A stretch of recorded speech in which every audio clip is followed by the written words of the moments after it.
الحمد لله رب العالمين والصلاة والسلام على أشرف المرسلين نبينا محمد وعلى آله وأصحابه أجمعين. أما بعد, we'll continue our class with our noble sisters with going over the book Al-Fatawa Al-Wadi'iyya Al-As'ila Al-Nisa'iyya, the answers over the verdicts of Sheikh Muqbil bin Hadi Al-Wadi'i, Allah have mercy on him, on questions from the women. And as we mentioned previously, inshallah, we will try to answer a few questions from our noble sisters before we go into the actual book. And as a reminder, if you have questions, please post them, send them to the brothers at Sunnah Scene in Kuala Lumpur, Malaysia. And you can get to it. They have a Telegram group where they take questions from the sisters and they send them to us, and inshallah we try to answer them with the words, with what we find from the words of the people of knowledge. And you can get to the Telegram group by going to the YouTube channel for Sunnah Scene and going into any of the videos from the series. Inshallah, in there you will find the link to the Telegram group, and you can send your questions now. And we do have a few questions from the sisters, so we can, inshallah, we will try to take a couple of them bi'idhnillahi ta'ala. Now, one sister, she asked, what is the ruling of selling defect products at a lower price? So the sister has defective products that have defects in them, but she sells them for a lower price. She said, I've been selling online shops. I've seen online shops selling defected abayat, clothes, etc. at half the price or a third of it. The buyer actually knows about the defects, and the buyers know about the defects, and they are fine with it. They are fine with buying those defective products. Now, in regards to that, the people of knowledge, they say that if a seller clarifies that such product or this product has such and such defect, and he makes it known to the buyer, then that is permissible. The buyer at that point has the choice of buying or rejecting it, because they are aware of the defect. Now, and if they make it clear that there is such and such defect, and then the buyer comes to find that there's another defect, then they have the choice, of course, to return the product. Whereas the defect itself that was clarified from the start, then because of it, the buyer would not be allowed to return the product, specifically because of the defect that was clarified and that was made clear to the buyer. And however, if it was described in one way and the defect ended up being worse, for example, or it ended up being more visible than what was told to the buyer, and especially the case that the sister asked, she specifically asked about buying online. And as you know, when you take pictures, sometimes the picture does not really show what the defect is. So from that perspective, it is best especially for people who sell products online, and it's also for the people who buy, to be easygoing as far as allowing the customer to return the product, because they can't try it, they can't see it, they can't touch it when it is online. Once they receive it, they will be able to more clearly see what the defect is and what the problem is. So inshallah, if the buyer and the seller at the same time are easy from that perspective, and they give the buyer some time to choose whether or not they want to keep it based on the defect, inshallah, that will be better from the perspective or the point of view that they cannot handle it until it arrives to them now, and they can't see visibly or clearly see what the defect is until it arrives to them. Wallahu a'lam. Now, another sister, she asked that she heard that taking me time, what they call me time, is not permissible. And she clarified what she meant by me time. And basically, what she's referring to is taking some time. The sister is taking some time for herself, especially if she has kids, she has children, she has her work at her house, she has to take care of things, she has to clean things, she has to take care of the household work, and so on and so forth. So taking some time for herself when her kids are either at school or they're taking a nap or the likes, she heard that this is not permissible. For example, for her to rest and take some time for herself, drink tea or drink coffee, and do things for herself. And she heard that this is not allowed. We say to the sister, Allahu A'lam, either you misunderstood the speech if it was one of the scholars or one of the people of knowledge, perhaps you misunderstood, or perhaps he misunderstood the question and answered the question, a question based on based on what he understood.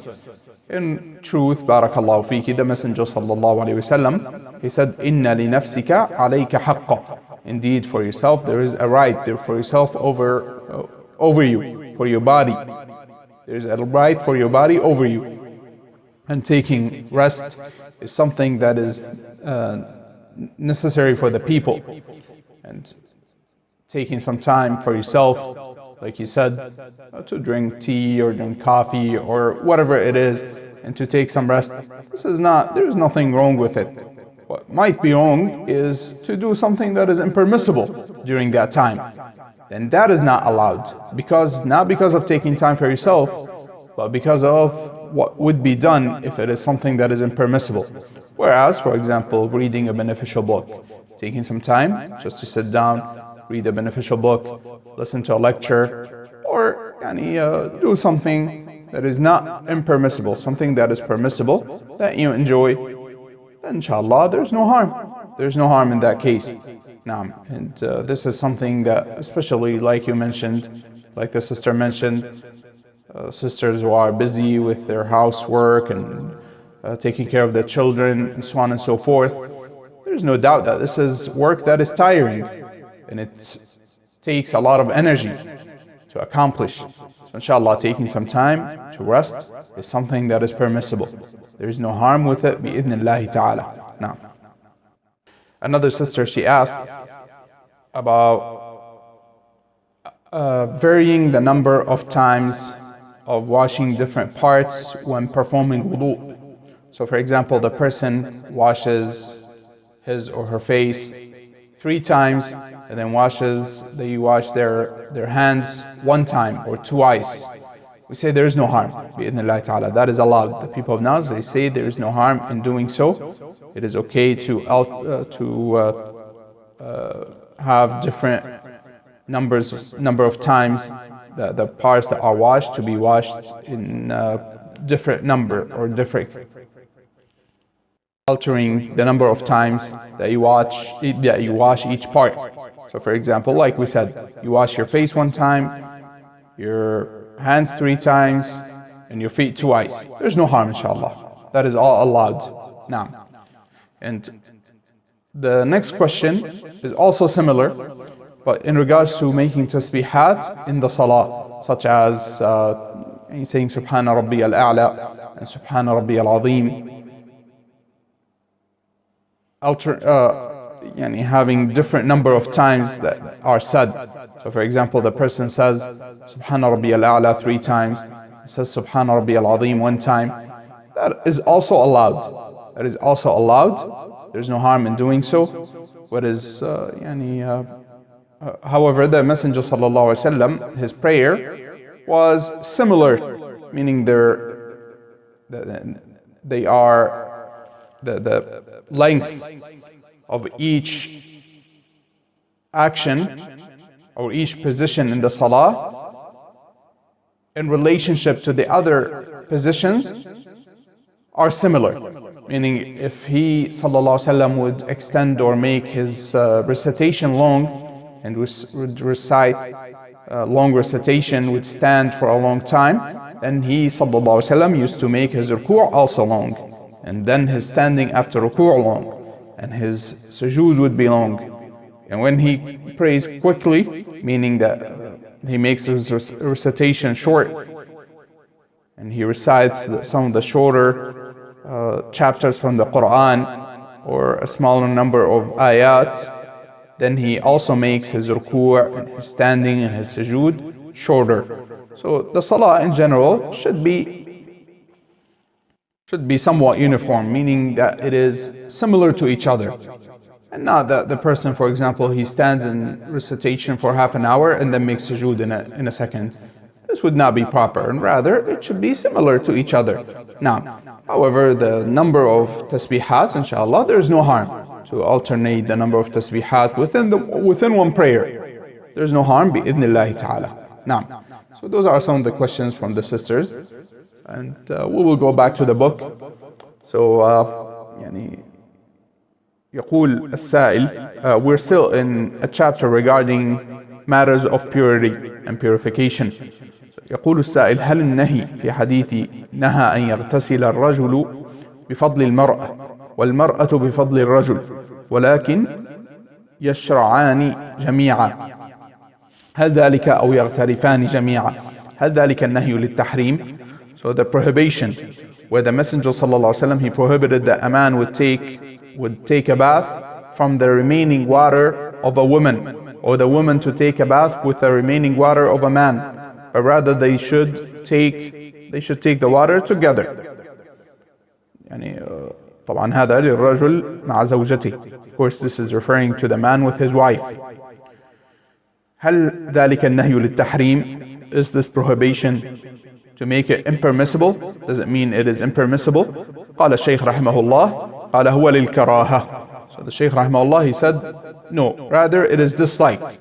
بدليل أن النبي صلى الله عليه وسلم اغتسل هو وعائشة من إناء واحد.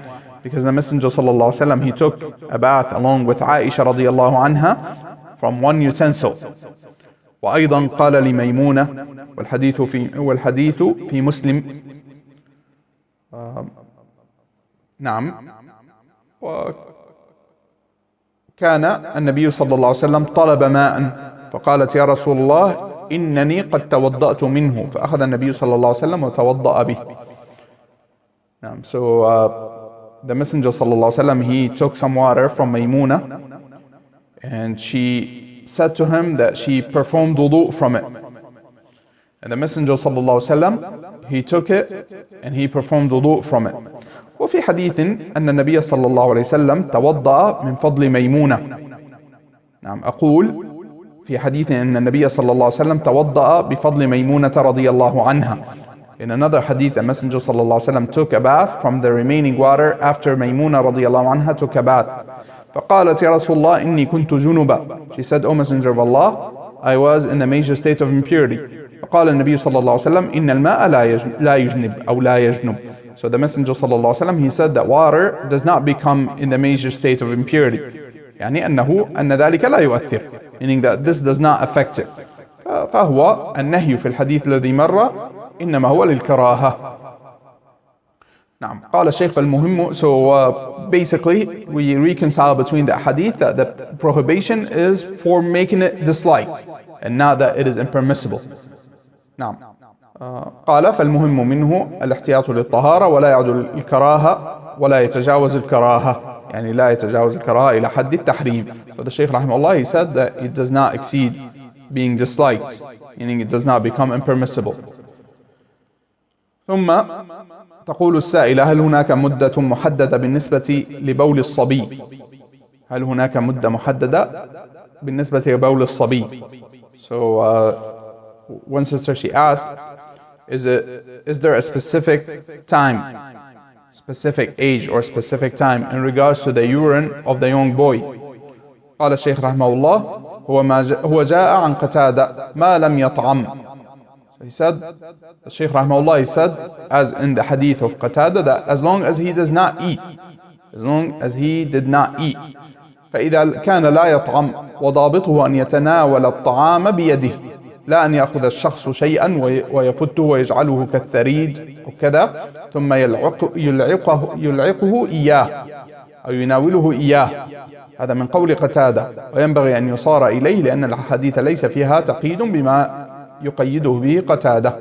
طيب، على كل حال الضابط فيه كما يقول أهل العلم أنه لا يطعم، يعني لا يأكل الطعام، أي لا يستقل بالأكل لوحده، وإنما يعني لا زال لم يفطم بعد، ولا زال يعني رضيعا، ولا يستقل بأكل الطعام لوحده. So basically, to summarize, what is meant, or what the answer is as long as he does not eat, and as long as he does not take the food by himself, the child, the young boy, he does not take the food by himself and eats that food by himself. This is what is meant. As long as this is not the case, then طبعا السؤال يعني هل هناك مدة محددة بالنسبة لبول الصبي؟ المقصود أنه إلى متى ينضح من بول الصبي، لأنه كما تعلمون أن في الحديث أنه ينضح من بول الغلام أو يرش من بول الغلام ويغسل من بول الجارية، يعني البنت. فالولد الصغير الرضيع الذي لم يستقل بأكل الطعام إذا بال مثلا على ثوب أو ما شاكل ذلك فإنه يرش الماء ولا يحتاج لأن يغسل. والفرق بينهما أن الرش إنما يبلل المكان، أما بالغسل فإن الماء يجري في المكان، في الموضع أو في الثوب، فيدخل من موضع ويخرج من الموضع الآخر في الغسل. أما في الرش فلا يفعل هذا.